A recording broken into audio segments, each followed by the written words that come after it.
If you are waiting for your governments to make the changes, you will be waiting many, many lifetimes. We have all of these amazing people in places of power that are doing nothing. Earth is alive, and every step we take must be with love and caution. And we can together create important global movements. We the world. We the world. We the world. We the world. We the world. We the people. Joined and are joined by my friends and colleagues, and we will be talking about the theme of economic justice. For the full 11-day summit schedule, to see the recordings and to register for free, go to 11daysofglobalunity.org or go to we.net. Rick Ulfik is the founder of We the World at we.net and the co-creator of 11 Days of Global Unity. Rick can't be here today for health reasons. However, he sends his love and best wishes. 11 Days of Global Unity goes from the anniversary of the tragedy of September 11th to September 21st, the celebration of the International Day of Peace, commemorating our collective journey from fear to hope. To take action with the 11 campaigns for change, Trends Magazine with editor Robert Levine, and all the work of We the World, go to we.net. Now it is my pleasure to introduce my friends and welcome to the broadcast, everyone. So how are we all doing? We got through our tech issues and we're joined here from my friends in Ohio, Arizona, and Uganda. Wow. Isn't that amazing? Yeah. So we have Brian Mallory, Peter Horth, Jack Strasberg, and Robert, I never know how to say your last name. Can you say it for us? Moisije? Moisije. Yes. All right. And so today we're talking about economic justice, and it's a very huge theme. As the coordinator, I have had the pleasure of joining with the Poor People's Campaign, and I am on the coordinating committee along with Brian Mallory, who's in, I believe you're in Cleveland? Yes, I am. North Coast, heart of the land. Yay! USA. And Peter Horth, who's on the outreach committee with me.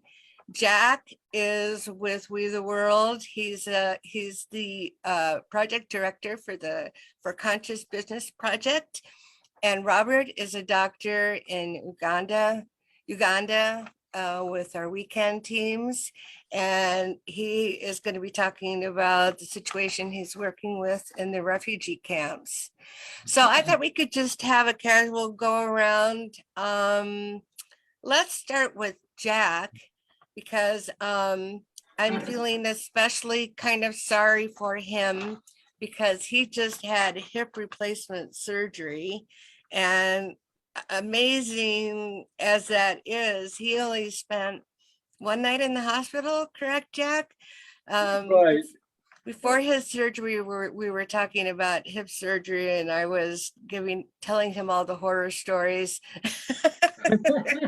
which is not what which is what you're not supposed to do before somebody has surgery. I had a rather a worse situation, maybe, because both of my hips were in such terrible shape, so I had to go to aftercare. So that was no fun, and I didn't have anyone around to take care of me. So Jack, how you doing? I'm doing quite well, given what I've been through. But yeah, doing well. You able to get around, Eddie? Do you have a walker? Is that what you're using to get around? Yeah, I have a walker. I can walk on my own somewhat, but the walker is what I use most of the time. Are you on what level? Because that helps. Remember how I had to spend time learning in the PT, the physical therapy area, learning how to go up the steps and down the steps, up the steps, down the steps. Yeah, I have a home care person coming in. In fact, she came in yesterday and she thought I was progressing rather well. So like next week you'll be playing tennis, huh? I wish. I'm hoping at least in a few months. Well, it'll be before that. And I'll go to Brian and Peter. We just, well, let's see, in June, we had our big mass rally in Washington, DC. And Brian, you were a big part of that. Weren't you also a speaker at that? Or is that the one in Cleveland I'm thinking about? Actually, the June 18th mass meeting and low wage workers gathering into the polls in DC. I was not a speaker that day. But you have been a speaker. Well, yes, I've been given that privilege from time to time. Thank you for mentioning that. But yeah, that was. I'm really just in awe and honored to be here with this group, and very curious as to what's going on in other places. I mean, there's so much going on now across the world that we need to be unified and aware and breaking down the barrier. So I'm going to step back a little bit. I tend to be a bit verbose, so. Verbose, is that the word you used? Yeah, I talk too much. Not yet. And Peter, you're a minister. Yeah, so that's right. And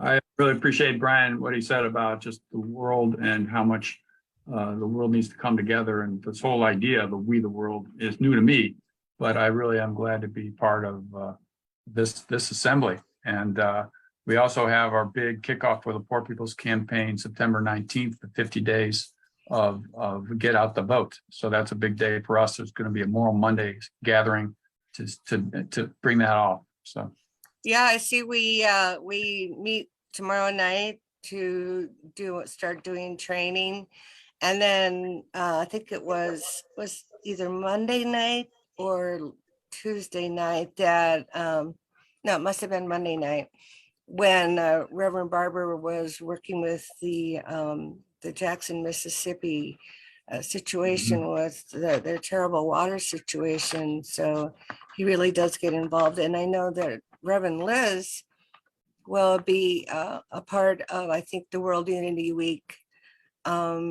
celebration that she'll be speaking about our imperiled democracy. And so I'm really glad to see that that the Poor People's Campaign is able to connect with World Unity Week and in Tennessee, which I hope that we will be working with them more because they are very connected. So so we'll talk more about what the Poor People's Campaign and what Jack's doing, but I want to have Robert step in here. Yes, I'm very excited to be on this call to hear about. I mean, the work that we do at Poor People's Campaign is very important, but we also want to be in solidarity with those other folks that are tending to the needs of the poor and those that don't have power, and refugees, and what's going on there is extremely important and affects everyone. And we're really, I personally am very just getting goosebumps being on this call and waiting to hear what Dr. Robert has to say and the tremendous work he's doing in Uganda. Yes, and it's also quite a bit later for him too. Absolutely, yeah. And Thank you, also, sir. and also I want to say Robert is a new father again with everything that's been going on with him. He now has a new daughter named Deborah, and she was quite big. So that was quite an experience for him and his wife. But everything is going well, he tells me. So Robert, you have the floor. Tell about what you do in Uganda and all of the incredibly, oh my gosh, a horrible story there with the all the people fleeing, pregnant women giving birth. it's just such a sad situation, and we're so grateful to know someone who's working there with those people and helping them. So go ahead, Robert.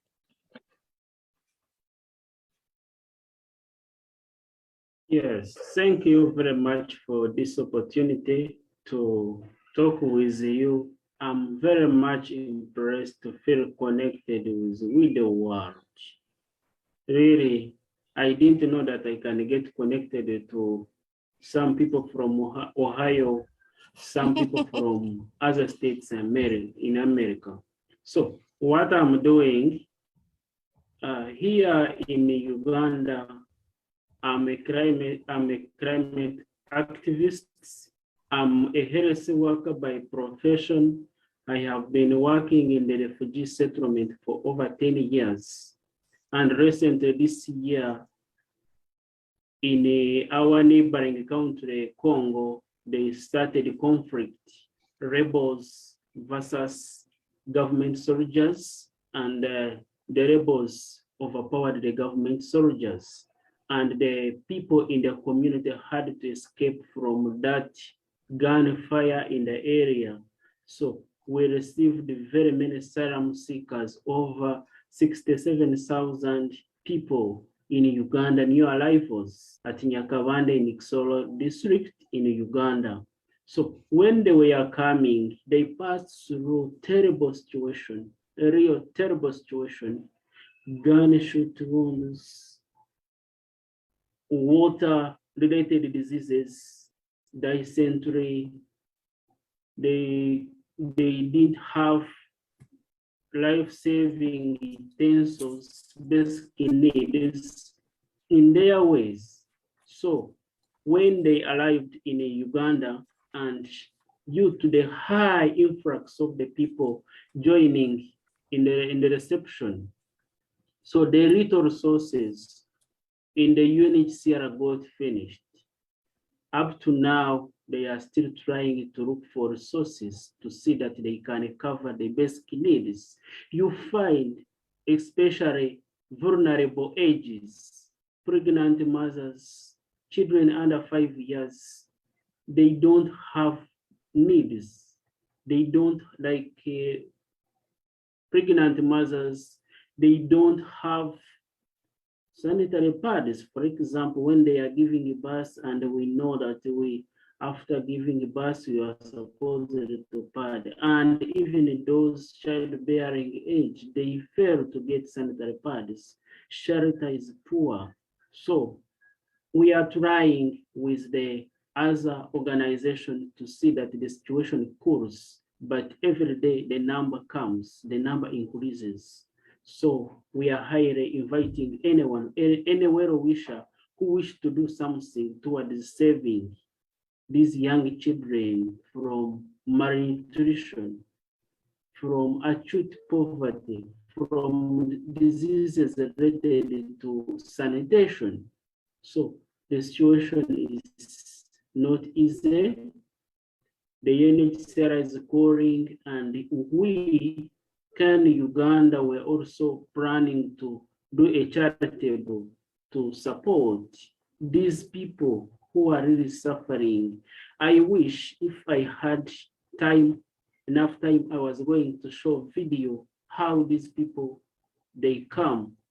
You come when you don't know if you have your children, if you have your parents. You find the lost parents, you find the lost children. So when they come, we find we are trying to unite them. We are trying to give them medical attention. We are trying to immunize them from corona, from other diseases, communicable diseases. On the border, we are trying to assess the malnutrition cases of children under 5 years in the health-wise. We are trying to do a first aid to the wounds. We are trying to give food to them to sustain them. And briefly, that is what we are doing. That is what I'm doing now with the volunteers who are trying to help me to achieve a certain goal. And I invite you to support us. Thank you very much. Robert, I'll throw this link in right now, and maybe, let's see, Angel could put it in the chat for us. But yes, we're really hoping we can get donations to help Robert at his camp, and that would be at we.net/donate. They need so much. He and one of our other team members in Tanzania have really been helping with the World Menstruation Project, because young girls and women there don't have access to sanitary pads and other just personal hygiene supplies, soap. It's really, I mean, it's amazing to think that we even have to think about that, but that's the situation they're facing when they're fleeing for their lives, and they're pregnant, or have just given birth, and young girls. I mean, that's life, and here they are without anything. And then in addition to that, Robert just got over malaria himself. So it's just amazing to think what his team and what he and others are doing in many of the communities in Africa. And not everybody is suffering through a refugee situation, but they're all dealing with the horrible effects of the climate crisis and lack of water, and so many homeless children, just people that are just affected in ways I can't even imagine. So Robert, we'll come back to you, and maybe I hope that there are people watching that will have questions and seeing what they can do to help. And if there were a way for the Poor People's Campaign to work outside of the US, I know that Reverend Barber wants that. The problems are so immense worldwide, but being able to put a face to it. Go ahead, Brian. Yeah. If I wanted to just speak a little bit, if I may, and I'm speaking here as an individual, as another person of color that lives in a community that is suffering some of the same challenges, but not nearly at the magnitude. This is an example of what happens. This refugee situation has been going on for quite some time in the Congo and yet in the last year in the global north has been focused on the tragedy going on in Ukraine.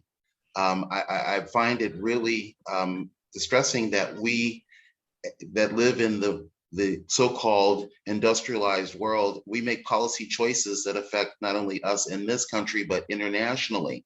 And the lack of attention to this ongoing tragedy that has been going on in Central Africa for quite some time. Uganda is one of many countries that is dealing with these refugees that are being displaced because of the militarism, the lack of investment, the lack of support.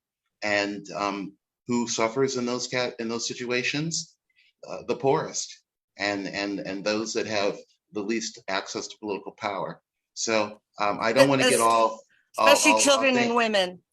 Well, of course, and the elders in our communities. And while I am not at liberty to speak for Reverend Barbara and Reverend Liz, I do know that the Poor People's Campaign is in solidarity with poor people all over the world. We are about moral fusion. This concept, this idea that we speak, that we work for, we want to see globally. The roots of it are Gandhi and King. This is not an exclusively American situation. And for myself, and again, I'm speaking as only one person, as you and Peter know that are part of the Ohio leadership, because you're on the coordinating committee. We must educate and tell these stories to get the word out, to break down those barriers that those in power have arbitrarily constructed. We can do better. We have the resources, but do we have the political will? And do we have the people power necessary, as they say, to require those to do what they would not want to do. So I'm going to step back after giving that little speech. But Brother Wasajay, I applaud the work that you're doing. That's really tough, your team. And I'm going to do my part as an individual, and I'm also going to help spread the word amongst the folks where I interact and intersect about what's going on. We should do no less if we call ourselves human beings and moral. Thank you, Brian. You always speak so eloquently and find the words that I don't seem to be able to find most of the time. And I know you're a tireless worker in Cleveland and all over, and especially for the rights of the LGBTQ community, which is has special meaning for me, being the mother of a trans man, and all the activities, because that goes along with economic justice. So many people in any kind of community that doesn't seem to fit in with whatever. Always. I see Peter's hand up, and I bet you he's going to say everybody has a right to live. That's more than just a song for us in the campaign. Exactly. And Brian, I hope that maybe later, if you want to break into song, you might do so. But Peter, yeah, let's hear from you. Let's jump in. Thank you. Yeah, everybody does have a right to live. Thank you. And I was just interested in Robert mentioning that he's a climate activist. And yes, he is. And with children too. Yeah, he does it all. Yes. And so in Ohio, we all know, Jan or Brian and I know people who have been impacted by environmental degradation, and climate change is not as prevalent to us right now, but it seems all interrelated. And so a lot of times kids are poisoned by the industrial waste that it's just dumped to our neighborhoods. And I wonder if you could say just a little bit about how much the environment and climate change is related to the huge displacement of people that are experiencing. How of the 67,000 people, are they just fleeing political disruption, or is there a battle for resources because of climate change? Robert, this is a perfect opportunity for you to talk about your water project that you're working on, in addition to what Peter is asking. Yes. Thank you very much, Peter, for the wonderful question. These people, when they are coming, they tend to use much plastic. And the amount of plastic going in the field doesn't be collected to go back to the industry for recycling, so they remain in the field. So our initiative, my initiative, what we are doing, we started collecting plastic bottles from the community, those who are disposed in the community, and we gather them in one place. We press mud inside those plastic bottles. Then we use them as bricks to construct water tanks in schools to provide water for those girls who are going in a menstruation period, and they tend to have unhygienic places. So what are we trying to do now to achieve? We are trying now to overcome the plastic pollution in the community, at the same time providing water to the young girls in the schools. At the same time, we are also trying to address the issue of climate change in the area where we are. And when those people, another point, when those people down trees for firewood, charcoal, and construction, I just imagine those people, they are in one place and they want to construct their houses. They will cut very many trees without replacing them. So since 1994, Uganda started receiving refugees, and those refugees, when they are in the place, they tend to change. Some environmental things, cut trees, overwater consumption, and affecting swamps because of population in one place. So we are also trying to do agroforestry in the sense that to help them to have the nutritional support for those children and heal the land, to also help in carbon absorption and increase the rainfall in the area. So I have been working with my fellow volunteers to plant trees, fruit trees in the homesteads, and I have shared photos, achievements with Jana and the team of the tanks we constructed. We didn't have resources to continue constructing tanks because at a certain level, we need to do some investment like buying bags of cement and getting technical people, technical builder to help us to organize and come up with a good tank. So we didn't have enough resources to continue. We managed to construct 2 water tanks in 2 schools in a single district, Western Uganda. But if we can get any support, we can do more. We can do more to save the planet and to help them have their future generations saved. Thank you.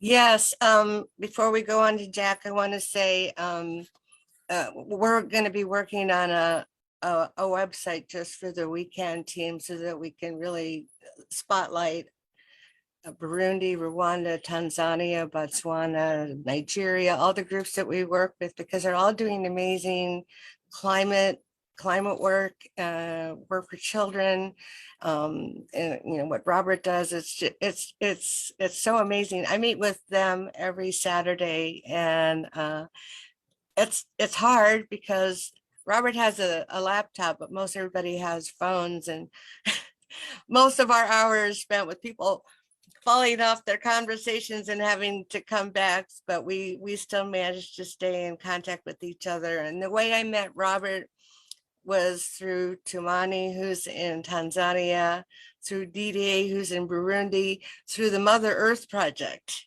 and with Dr. Barton Rubenstein, who's in Washington, DC. And that's a whole other story, but yesterday was our campaign for environment.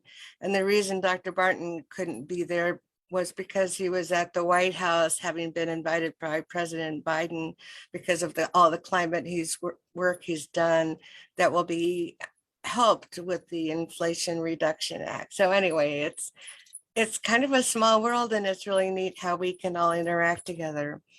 Jack, let's talk about what you do in the world of economic justice and your concept for conscious business. That is something that can be used all over, and probably in some places already is, but we need to make it bigger, right? Yeah, right. And it does fit in here, of course. Like the Poor People's Campaign. I mean, so many people are doing all that they can to try to make that situation better. But if we don't have a long-term plan to create a new economy, it's going to be just keep on going and going and going. So I think, well, first I'm going to start a little preamble here of what I'm going to talk about. And that is like what Martin Luther King has said and been often quoted. If we want peace, we need to be able to organize as well as those who want war. And so my project is very much into the realization that if we really want an economy that works for all, then we have to get extremely well organized and collaborative. So what I'm getting at, I'll get back to the idea that what I'm working with is kind of an international thing. There's Well, sort like the mission statement says they're working towards a world that works for all. I have a hard time understanding how that can happen without an economy that works for all. And that goes for Uganda and Ghana and these other, Africa. I mean, the whole world. There's just so many people that it's not working for. And in fact, it's the people who are running basically the economy of the planet have no interest, no desire to create an economy that works for all. That's not what they're doing. In fact, they're doing quite the opposite. They're trying to take from other people so that they can have more. And oftentimes they're not really caring whether they take so much that the people they're taking it from have no way of really living a decent life. And of course, and many of them, I think it's something like 60 million people a year die of starvation, not to mention, hundreds of millions, if not over a billion, that have a shortage of food. So I think that's something we obviously got to look at, and how do we approach that? The good news is that there is a movement, a global movement. I don't know if it's in every country, but it's a global movement. What we call it in the United States is the, well, let's see, oh my God, it's called SEN, or the Solidarity Economy Movement, or Economy Network. And basically that's what it's called in the United States, but it exists around the world. And off the top of my head right now, I don't recall what it's called, but they're all coordinated together. They're all organized together as best they can. And so there is a lot of these people doing that. And there's another organization called New Economy Coalition. And then you can look at the intentional communities. They're basically working on economies, and especially like in the US, we had a federation for egalitarian communities, in which the communities have a business or more, and then everybody in the community shares the income equally. And even those who aren't actually working in the business, because what they're doing sometimes is working in the gardens, they're doing the caretaking for the children and building maybe and maintaining the housing. And of course, in a similar sense, the global, let's see, the global, well, it's a global intentional community network. For some reason, I'm having trouble with a couple words here today. Anesthesia, Huh? the remnants of anesthesia. Maybe I have been feeling a little bit more. Well, I think it's called the Global Economy Network. Well, anyway, it's a very big organization, and it's worldwide. And they're setting up these communities, and it's for a good environment, making sure everybody has a place to stay and food and whatever. So they're a part of this, and they're a big part of it. And it would be a good idea for people looking for help to get involved with it's GEN, G-E-N, or the intentional community. It's called the Federation of Intentional Communities, and that's IC.org. And I'm trying to think if there is a GEN group. I know there are some in Africa, and I'm not sure if there's any in Uganda or Ghana or which countries they're in. But they are there, and you might want to look into that for some help. And the best I can do for you right now with that is it's called, if you do a search on GEN, and I think it's GEN.org, as Maybe well. you could look it up later and then, you know, we could ping Robert about it. Yeah, let's do that, matter of fact. Well, okay, so it's a global eco village network. Finally came to me. But anyway, they do exist and they do very good things and they are connected. So I would look at that and see if there are any in that area of Africa. So what my project is basically about is how to contribute to that effort to build a worldwide economy that works for all. And what I am doing, and at the same time, looking at how we build conscious businesses, because we want our business to be conscious. And the way that I am approaching that as our contribution is to support conscious businesses that already exist. And the basic way of trying to do that is doing a lot of research and putting together databases on all the conscious businesses that exist. And that's not just the US, that's around the world. And it is an effort, around the world effort. And then of course, we need to search and find who are the conscious purchasers, buyers, like the networks that we work with, like the We organization. And then of course, you know, like Equity Earth, which is helping put on various events like World Unity Week and things like that, and the Sign Network. Anyway, the networks that we're connected with, you know, that We is connected with, that, you know, if one wanted a list, we could probably arrange to have that. But that is, we have to find the shoppers who are conscious and want us to support conscious businesses and put together databases.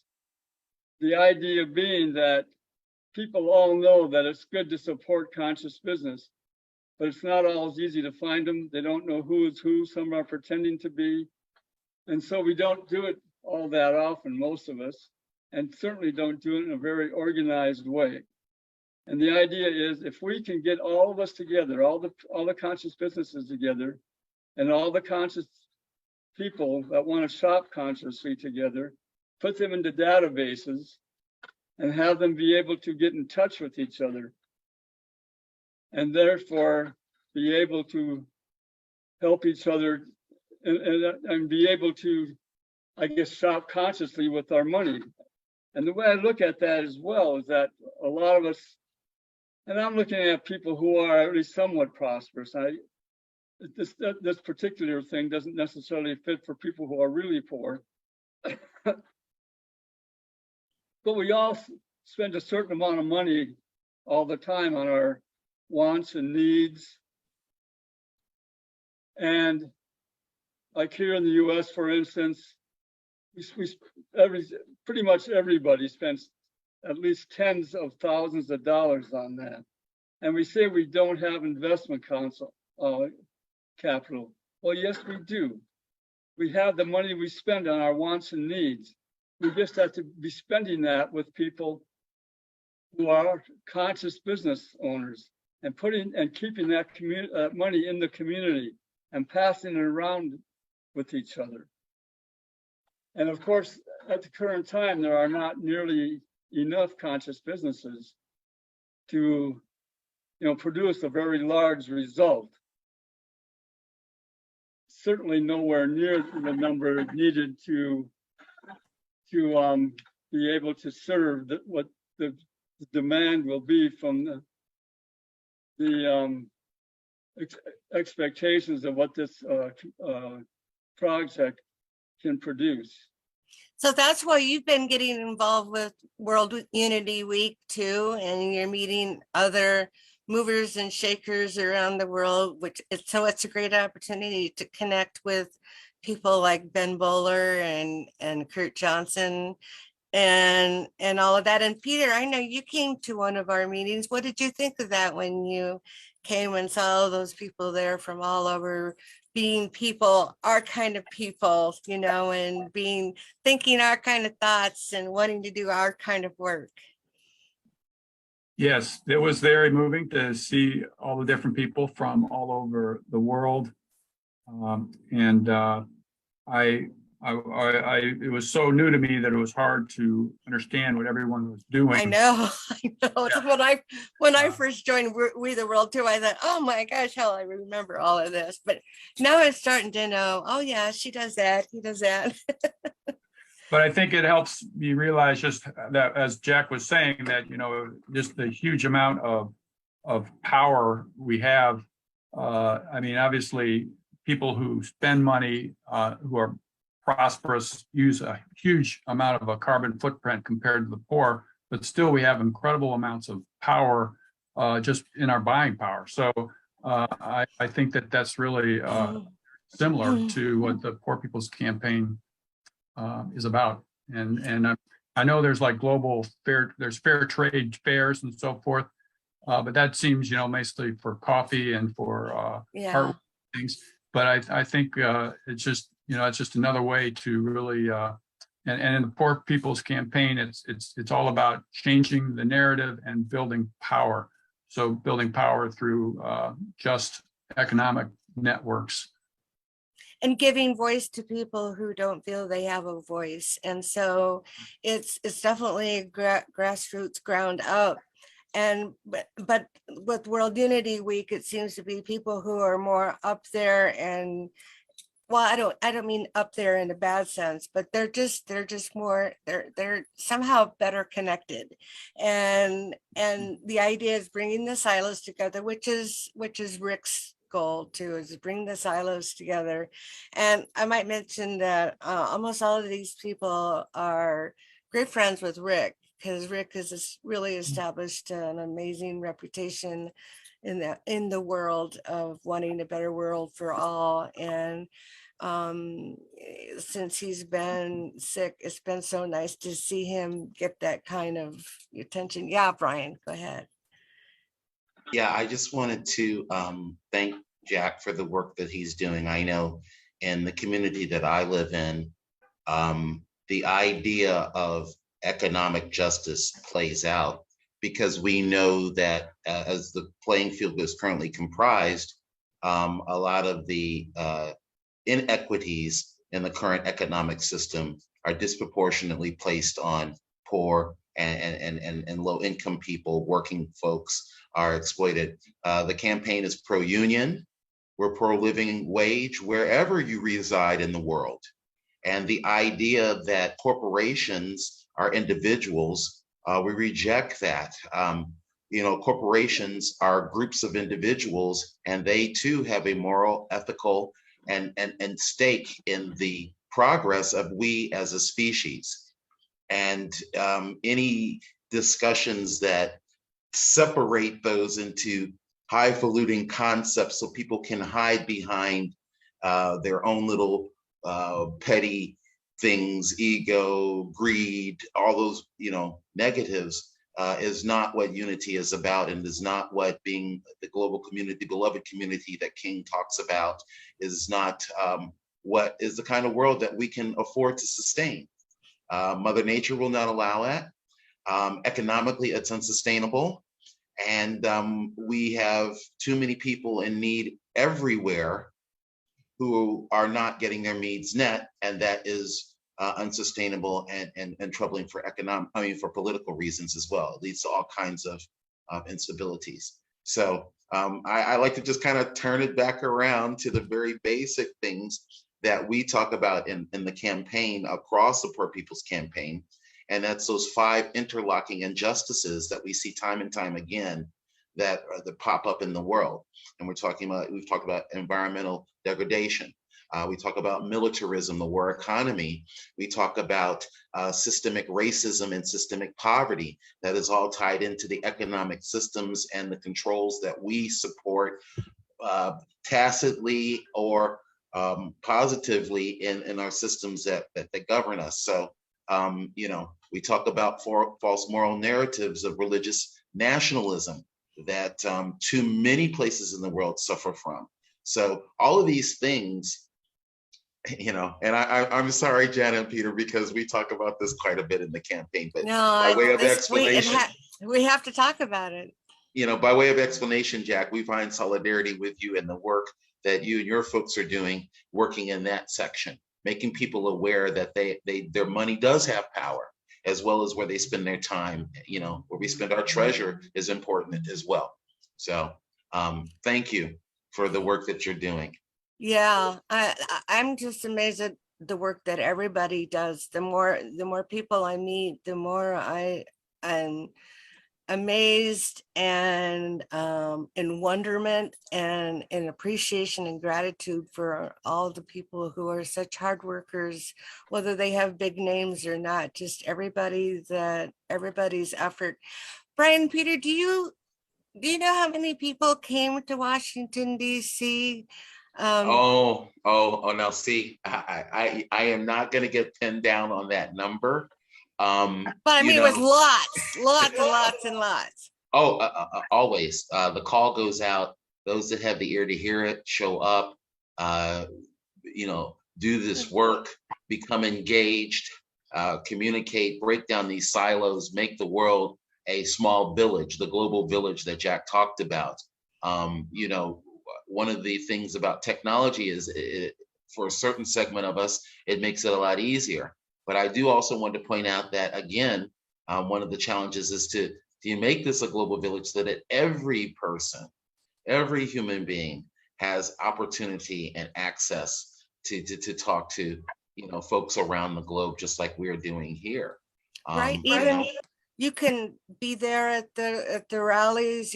You can be like me. I'm always a virtual person, and you know, and that's what I can do. And so I'll be you know, I like signing up for the text banking and the virtual volunteering and the digital engagement and helping with social media, and all that. There's something that everybody can do to help.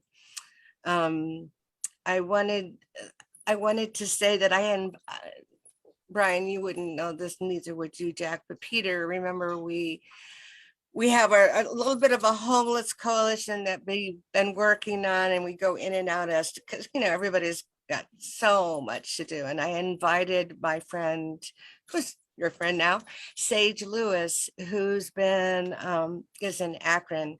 And oh my gosh, boy, he really gives it his all. He's had a tent encampment on his property in Akron, fairly close to downtown Akron.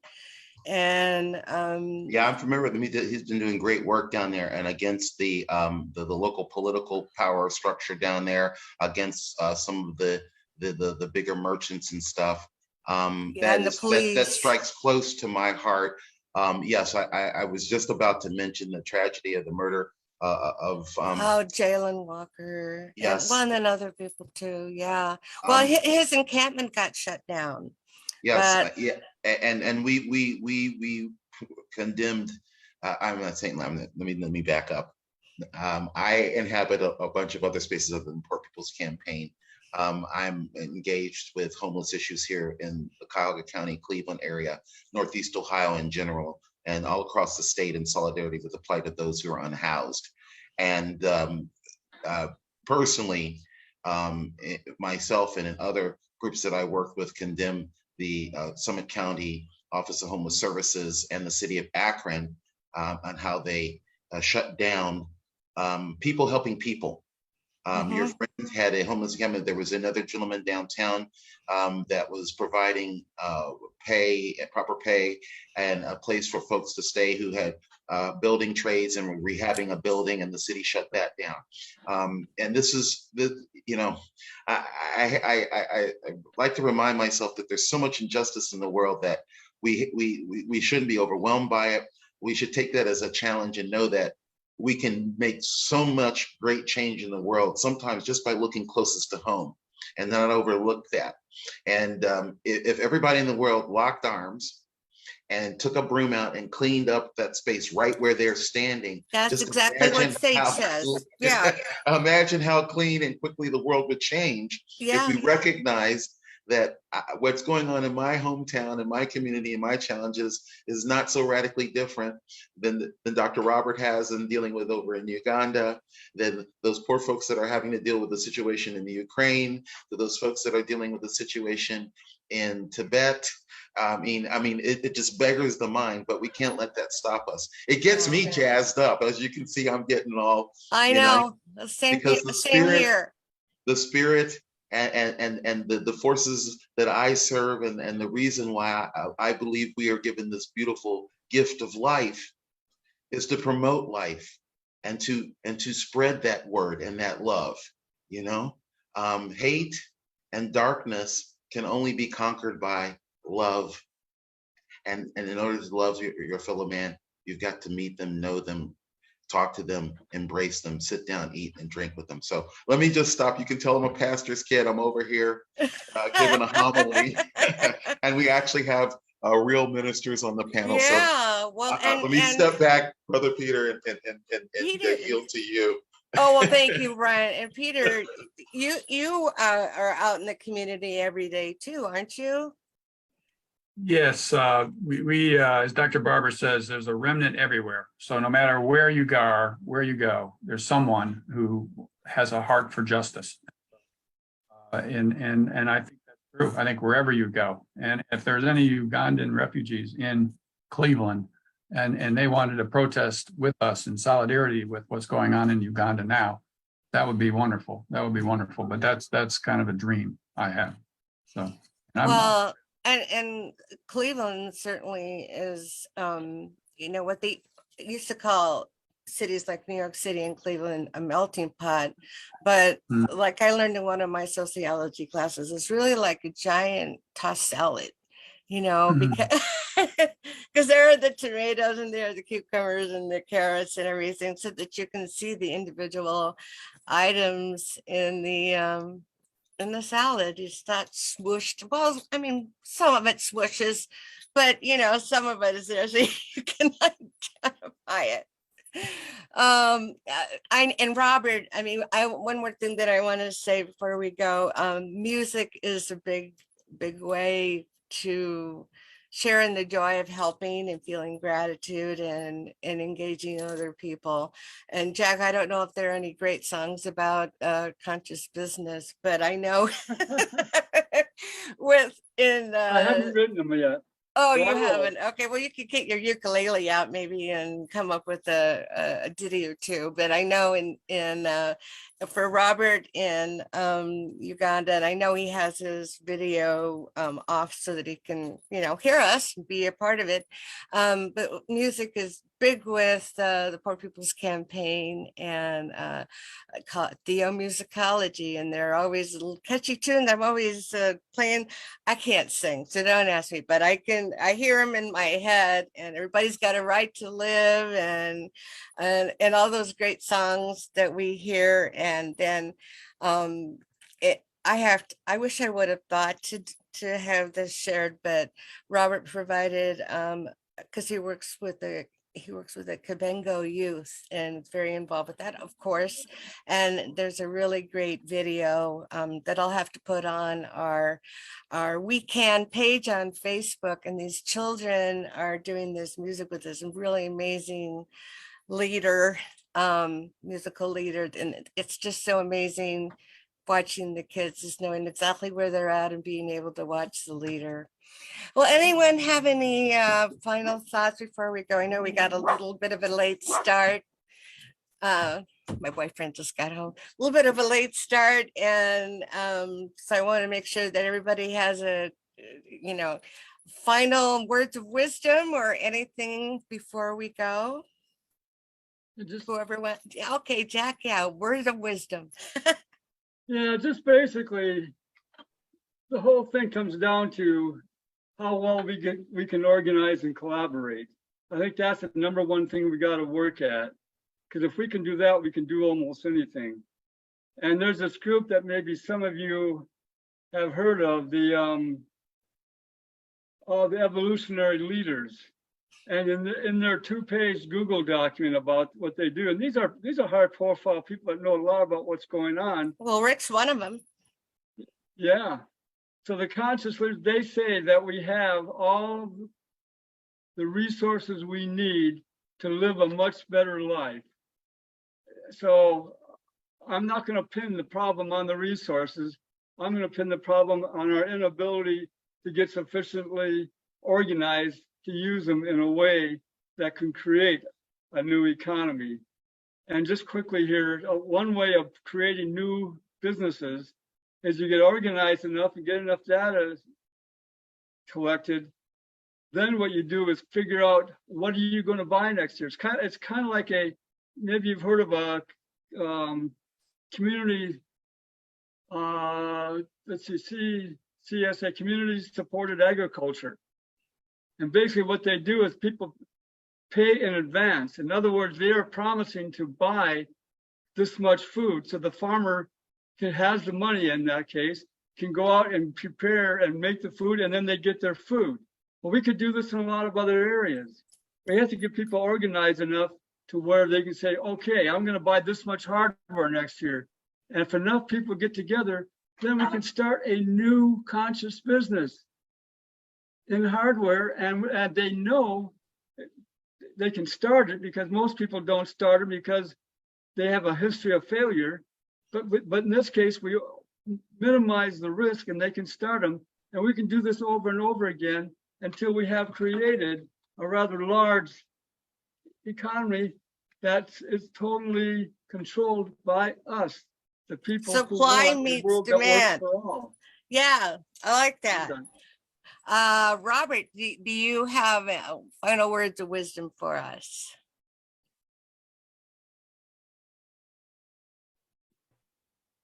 Thank you. Oh, our connection's not good. Very much for this one. He's saying thank you for giving him this opportunity, I believe. Yeah, you can turn your video off and you might get enough power so we can hear your voice. Yeah, try that. Well, I will say until he is able to speak. Opportunity. We are.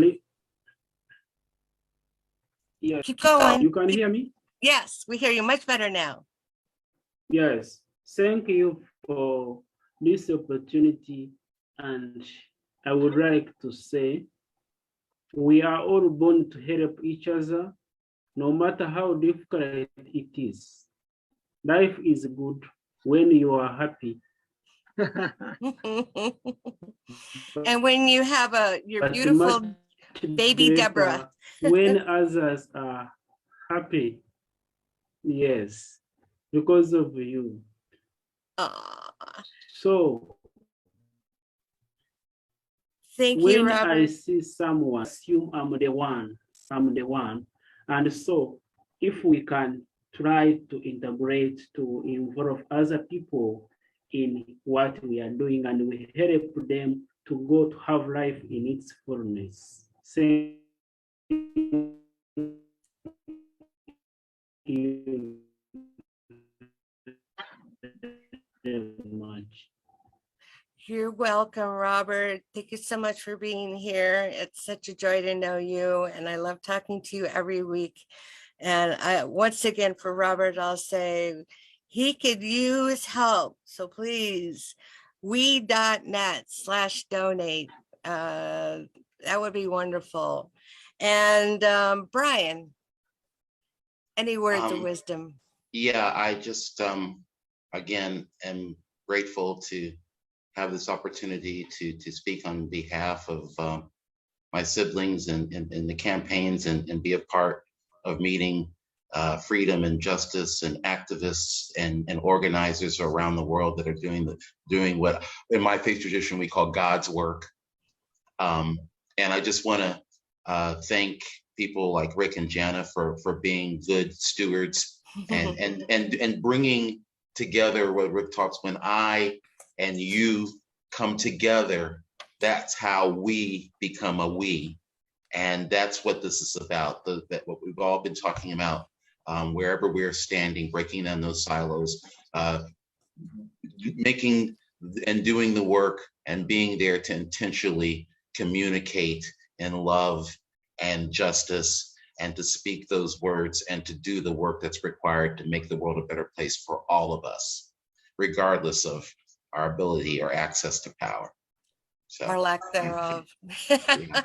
Yes. Well, thank you so much, Brian. You're a tireless worker. I know you are. You're always doing something, and I admire that. Thank you, Jack, for being here after surgery.